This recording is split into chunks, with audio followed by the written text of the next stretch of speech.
It's time now for Charting Futures. Let's bring in Abigail Doolittle. And stocks today pretty flat, not doing very much. Your guest, though, has high conviction around what's next and what way the range will break.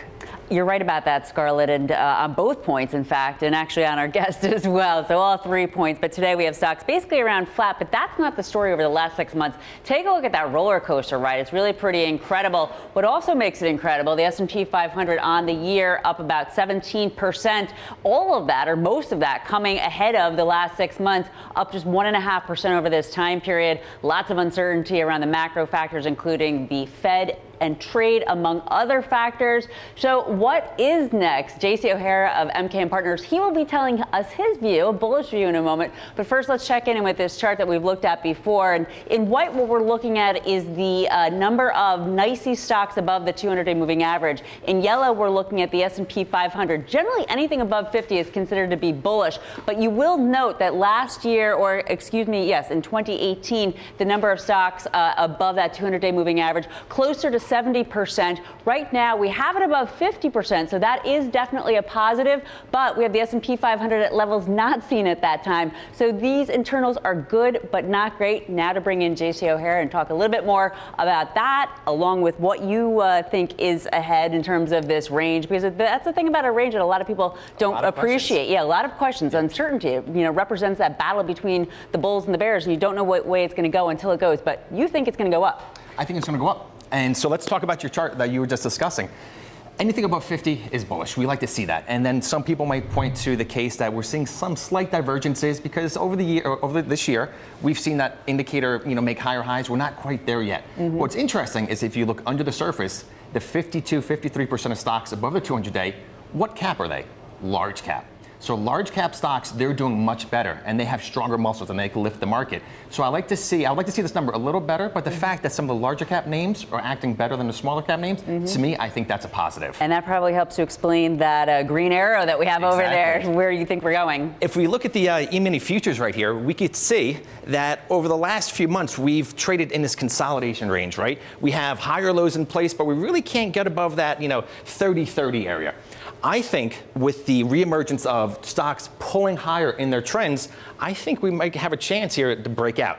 Now, again, since this is trading futures, we have to make, what's the downside risk scenario?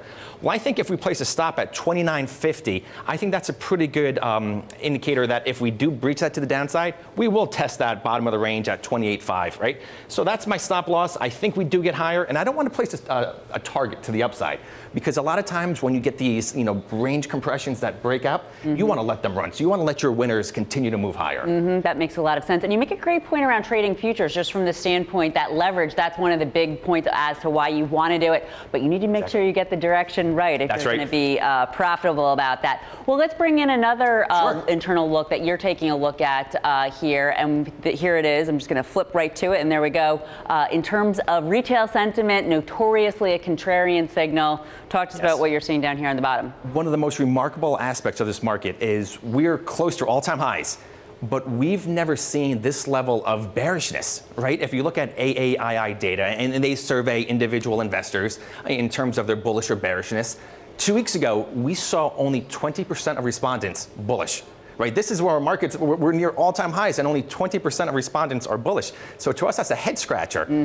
Last time we saw that, we have to go back to 2016, and this kind of trades in, to our, what the market can do. 2016, we saw extreme negative sentiment. Market broke out to all-time highs, and what happened? The bears turned to bulls, and the market experienced a beautiful 2017. Well, there's something else that I'd like to ask you about here in this chart. And actually, I'm going to bring up our other chart that we were looking at. So I'm going to have to do a few screens here, but I just want to get the close-up view here. So something that we like to talk about in terms of, because some people think technicals, it's hocus pocus, but at the end of the day, we're looking at price action, the buyers and the sellers. That's right. So, something that I like to point out, and I would like for you to talk about, the reason that those higher lows is a positive, it tells you that the buyers on each dip, they have a little more conviction. They're becoming more aggressive. Yes. Right? If I'm looking to buy a dip and I really think this market's going higher, well, I'm going to start placing my buy orders above that low right here because I want to participate. I don't want to miss out on another opportunity. So you're seeing, while we're not breaking out to new highs, the buyers are becoming more aggressive, more aggressive, more aggressive. And I think this is a great example of you have to separate the feel from the real. The feel is still negative sentiment, but the real is price action is pretty strong.